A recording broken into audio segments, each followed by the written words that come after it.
Bismillahirrahmanirrahim. Assalamu alaikum, students. Class, today we are going to sum up our novel Pride and Prejudice with its final chapters. And today we have some final remaining chapters to be discussed. So I start my lecture on Pride and Prejudice from chapter number 54.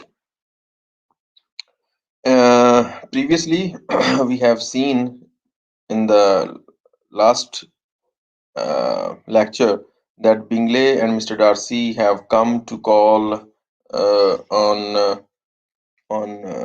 have come to visit uh, mm, Longbourn, where they were invited for a dinner. And in this chapter, we see that they have come for the dinner party at Longbourn. At the dinner party, Bingley decides to take the seat next to Jane,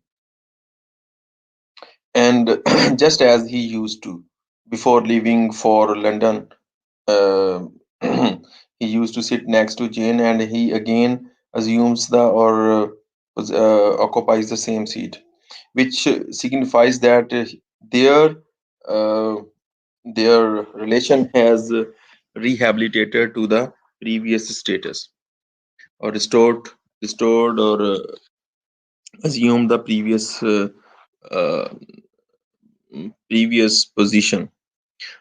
Watching them, Elizabeth is sure that Bingley will soon propose Jane. Bingley has come full circle and finally trusts his own decisions and emotions. Darcy, however, sits at the far end of the table from Elizabeth, next to Mrs. Bennet, and barely speaks to Elizabeth. Afterwards, she feels silly for thinking she had another chance with Darcy after already rejecting him once. Uh, Unlike Jane with Bingley, Elizabeth has no chance to express herself to Darcy in person. Uh, Elizabeth's inner tumult makes her a richly developed character, grown up character, a mature character. She is constantly re evaluating things. She was expecting uh, to have Darcy talk to her, but he remains aloof and silent. He only looks at her, but and if he looked at Elizabeth, it was very rare during this dinner, and this thing is irritating or vexing Elizabeth this time. Uh, in the next chapter, we see Bingley visits again, this time alone. Mrs. Bennet expecting a proposal. Awkwardly clears everyone but Jane from the room. He clears the room for the expected proposal. Nothing happens. The next morning, Bingley returns to shoot with Mr. Bennet. When Bingley comes inside, Mrs. Bennet again empties the room. She is such a nice mother. Everyone needs such one mother, but these girls are very lucky in this regard. They have such a wonderful mother who clears the room for their for her daughter's sake. Elizabeth returns from writing a letter and sees Bingley and Jane together by the fireside. They were standing there where Bingley has proposed has just proposed marriage to Jane. The first non-proposal builds suspense. The second provides the payoff. In keeping with Jane's modesty, Jane Austen does not describe the proposal scene according to her character's uh, character's persona. She keeps it very secret or modest. Overjoyed, Jane goes upstairs to tell her mother that Mr. Bingley has proposed her. Bingley and Jane greet each other as brother and sister. Elizabeth knows that Bingley and Jane's mutual understanding will make them very happy. Bingley and Jane's marriage, unlike Lydia's, will have a solid foundation of respect and mutual admiration. Bingley tells Jane that he didn't know she was in London, but to Elizabeth's relief, he leaves Darcy out of it. Jane realizes that Caroline and Mrs. Hurst had worked against her, but hopes they can repair some version of friendship. Bingley is honest and discreet, qualities that Elizabeth shares. Jane has matured to accept the malice in the world and uses her compassion to deal with it. Finally, we have some better news for the Bennet's family that Mr. Bingley has proposed marriage to Jane Bennet, and this time we have another example. We are going to have another example of marriage, and this time this marriage is an example or would be an example of a good marriage. Is that it is going to be the third marriage of the novel. About a week later, Lady Catherine de Bourgh makes a surprise visit to Longbourn, a stormy visit to Longbourn. She says almost nothing to Mrs. Bennet, coolly inspecting the uh, rooms and property, then asks Elizabeth to take a walk alone with her. Lady Catherine's first instinct is to measure the Bennets' class rank by their property. Thereby, she was inspecting each and every item at their home. Lady Catherine gets to the point while walking with Elizabeth. She knows of Jane's engagement. She also knows that Elizabeth has tricked her nephew. She thinks that Elizabeth has tricked. Otherwise, Elizabeth didn't trick her nephew Darcy into proposing as well. Elizabeth denies having done any such thing. Lady Catherine demands that she promise never to accept a proposal from Darcy. Elizabeth unconditionally refuses. Lady Catherine's interrogation of Elizabeth is very rude, insolent one. She feels her power exempts her from common decency. She feels that since she comes from an upper class, therefore she can be rude to anyone, she can be insolent to anyone, she can degrade anyone, and she may ex- and she is exempted from common decency or common mannerism. Otherwise, and on the other hand, contrarily, on the other hand, she is expecting everyone else to be civil to her, to be obeying to her, and this is very despicable, hypocritic self of Lady Catherine, and she can't believe that Darcy would choose Elizabeth. Therefore, she thinks that it is Elizabeth who tricked Mr. Darcy into proposing her her a marriage. Elizabeth Lady Catherine thinks um about Darcy that he is so naive and so innocent that uh, he must have been tricked by Elizabeth. Lady Catherine is shocked at Elizabeth's nerve, where she refuses to accept Mr. Darcy's to promise that if Mr. Darcy proposes her, she would refuse Mr. Darcy, or he would reject his proposal. And this thing shocked Lady Catherine. She says that Darcy was always intended for her daughter, Miss Debo. This was the reason why she has come here, because she was feeling that she was having a hunch that Elizabeth would marry, or Darcy would marry Elizabeth, and due to this fear or this hunch, she has come here and she is trying to deter Elizabeth from marrying Mr. Darcy. And she is forcing her to refuse Mr. Darcy or reject Mr. Darcy's proposal if he proposes her. But here Elizabeth says that she would never or she can't promise anything like that. She says that Darcy was always and that Darcy's connection to the Bennets would bring shame, dishonor, and alienation from his family because they are low class people. Elizabeth, deeply insulted on this, denies that Lady Catherine's arguments have relevance for either herself or Darcy. They will make their own choice. Lady Catherine drives away furious. She goes, she came like a storm, she went off like a storm. Elizabeth boldly asserts her freedom over here in this conversation. We see her as a bold, confident sort of girl, like she is. She boldly asserts her freedom of mind and freedom from the class concerns of Lady Catherine. She says that it is your concern that your nephew is going to propose a girl from a low class. It is your concern, not mine.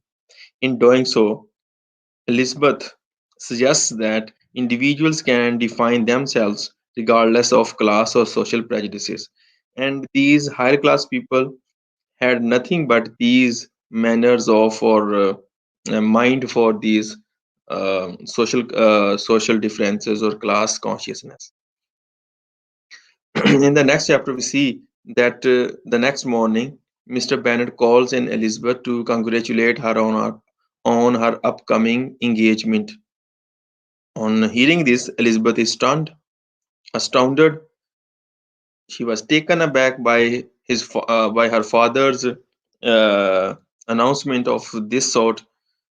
Mr. Bennet shares with her a letter from Mr. Collins in which he cautions Elizabeth not to go forward with an engagement to Darcy against Lady Catherine's wishes.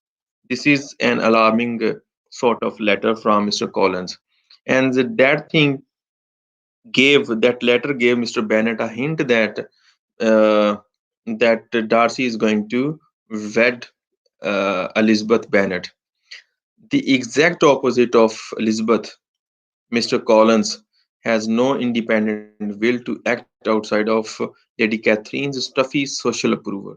Therefore, he says, or rather alarms or bewares Elizabeth from marrying Darcy. If he marries Darcy against the wishes of Lady Catherine, it will ruin her life or it will not be a good thing. If it had been Mr. Collins, he would have never ever act anything against the wishes of her lady. But here we have Elizabeth who can do things, who can act upon the whims and wishes of her own mind and soul. Mr. Bennet thinks the rumor about Elizabeth and Darcy is hilarious because he's certain that Elizabeth hates Darcy and Darcy is indifferent to her. Elizabeth fakes a laugh to hide her deep embarrassment about her father's misjudgment, but a small part of her worries that her father might be right and that she has overestimated Darcy's interest. Mr. Bennet exemplifies how first impressions and prejudices can be so enduring, so lasting. Elizabeth and Darcy have each changed profoundly, and the Bennets owe Darcy everything. But all of these changes are under the surface. So Mr. Bennet can't see them. In fact, nobody is able to see these changes. In fact, even Elizabeth isn't entirely sure what's going on in Darcy's heart. He's so secret and private a person. In the next chapter, that is chapter number 58, we find that only days later Darcy comes to Longbourn with Bingley. They all go for a walk, and Elizabeth and Darcy soon find themselves alone. Elizabeth cannot contain her gratitude any longer for all that Darcy suffered and sacrificed for Lydia. Darcy tells Elizabeth that he did everything for her sake. Here, Elizabeth has to be little impolite in ignoring Darcy's request that Mr. Gardiner take the credit, but by breaking the rules, Elizabeth allows for their climatic emotional exchange. Darcy says his feelings for her have not changed since his rejected proposal and asks about her feelings. Elizabeth confesses that her feelings have significantly changed. Darcy is overwhelmed with happiness.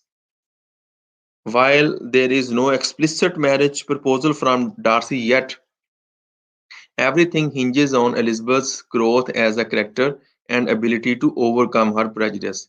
Mr. Darcy has already done this thing.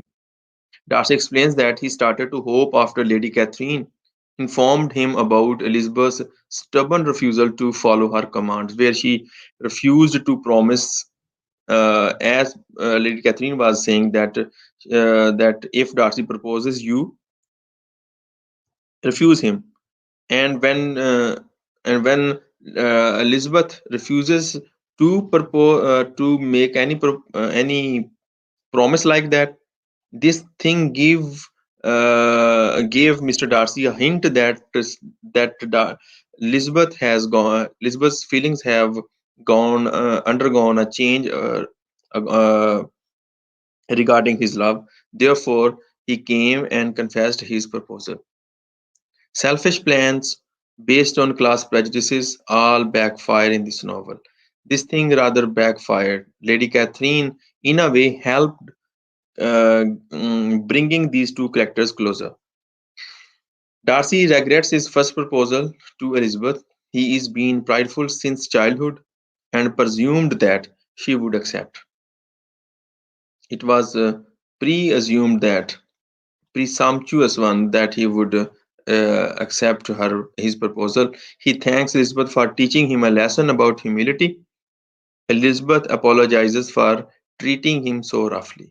Just as Elizabeth was humbled after she learned the truth about Darcy, so Darcy learned humility in realizing that his pride injured her and prevented his own happiness. Further, Darcy explains that he told Bingley the truth about Jane and advised him to return to Netherfield. Bingley was angry about being deceived while Jane was in London, but he was forgiven. But he had forgiven Darcy. Darcy does penance for his blatantly wrong decision to lie and must ask forgiveness. Another example that Darcy has relinquished his pride of every sort with everyone. In the chapter number 59, that night, Elizabeth tells Jane everything. Jane thinks Elizabeth is joking. After all, doesn't Elizabeth hate Darcy? Elizabeth explains how her affections gradually changed, and Jane is absolutely delighted. Even the closest person to Jane doesn't know her feelings, which shows how closely people guarded their emotions. Mrs. Bennet is annoyed when Darcy returns the next day with Bingley. She apologizes to Elizabeth for inconvenience of having to go on long walks with him. Mrs. Bennet here provides some comic irony with her misplaced prejudice against Darcy. She should be encouraging him, but this time she is behaving in some different way. Later, Darcy visits Mr. Bennet in private to ask his consent to marry Elizabeth. Mr. Bennet calls in Elizabeth. He is stunned at the proposal and wonders why Elizabeth would marry a man she hates. Elizabeth explains everything, and Mr. Bennet happily gives his blessing. Like the rest of his family, Mr. Bennet needs Elizabeth to interpret Darcy. This serves as a metaphor for how Elizabeth helps Darcy identify and correct his own flaws, bringing out his best attributes. Elizabeth tells her mother, the news that night. After a moment of shock, Mrs. Bennet joyfully stutters that Elizabeth will be genteel and rich, even richer than Jane. Elizabeth fears that her mother will continue to embarrass Darcy, but Mrs. Bennet, because she is intimidated, treats him with uncharacteristic respect. He is showing overly respect now. Mrs. Bennet never changes. She measures her daughter's success by the size of their husband's bank accounts. She doesn't recognize that Jane and Elizabeth have chosen their husband for better reasons than money and some material gain. Chapter number 60. Here we have Elizabeth asks Darcy how he ever fell in love with her. He points to her liveliness of mind, but like Elizabeth, he can't put his finger on when it happened. It happened someday, out of nowhere, when and why he doesn't know. Elizabeth and Darcy change gradually, though careful reflection and self improvement. This gives their marriage a solidity that Lydia's lack. Elizabeth writes to tell Mrs. Gardiner of her engagement, as does Mr. Darcy to Lady Catherine. Mr. Bennet writes to Mr. Collins, who, along with Charlotte, soon return to town to congratulate the couple and steer clear of a furious Lady Catherine. Georgiana Darcy writes to Elizabeth of her happiness at having such a sister. Caroline Bingley writes empty congratulations to Jane. Jane sees through her shallow sentiments but replies with a nicer letter than Caroline deserves. The web of letters sent indicates how Elizabeth and Darcy's marriage affect everyone. The fact that the two most shallow and class conscious characters, Lady Catherine and Caroline Bingley, disapprove of marriage makes it seem that, uh, like uh, like a true union of equals based on respect, love, and commitment. Darcy and Elizabeth's marriage is a marriage of complete understanding, and hence it is the best example of a great marriage. Elizabeth or ideal marriage according to Jane Austen's point of view. Elizabeth tries to insulate Darcy from the foolishness of Mr. Collins, Sir William Lucas, and Mrs. Phillips, but Darcy tolerates them pretty well. Elizabeth looks forward to hosting her close family at Pemberley. Darcy's pride is tempered by his new humility. Elizabeth looks forward to sharing the new wealth and she has gained, and she has come up with a new persona. Here we have the last chapter of the novel, that is chapter number 61. In this chapter, we find a year later, Jane and Bingley move into an estate near Elizabeth and Darcy at Pemberley. Mrs. Bennet, extremely proud, uh, visits them often. Mr. Bennet misses Elizabeth and visits frequently too.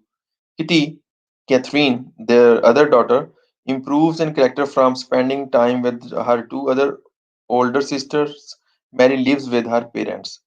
Elizabeth fulfills her daydreams about Pemberley and, as Darcy has hoped, eased her attachment to Longbourn. Jane and Elizabeth were always the moral centers of the family, and now they are rewarded with the best. Lydia writes to Elizabeth with congratulations and asks if Darcy could pitch in some money for them. Elizabeth is annoyed but sends them the money from her own savings. Lydia sometimes visits Pemberley, though always without Wickham, whose affection for her has waned. Lydia is as opportunistic and shameless as ever. Uh, she has she married a useless man and spends beyond her means. Elizabeth respects Darcy's pride, so she only uses her own savings. Finally, even though Caroline Bingley is disappointed by Darcy's marriage, she tries to make nice with Elizabeth. Georgiana and Elizabeth get along wonderfully, just as Darcy had hoped. Lady Catherine abuses Darcy in a letter, but Elizabeth eventually encourages him to make amends with his aunt. Lady Catherine eventually accepts the marriage and occasionally visits.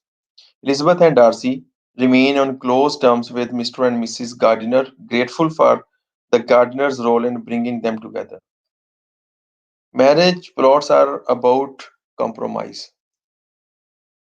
Elizabeth and Darcy influence each other. Their marriage also softens Lady Catherine's prejudice and Caroline's disappointment. The friendship between the upper class Darcy and Elizabeth and the middle class Gardiners shows that virtue and affection can overcome class prejudice. So, students, this was our novel, and here we have just finished the whole of the story by discussing the remaining last chapters of the novel. I say goodbye. Allah Hafiz.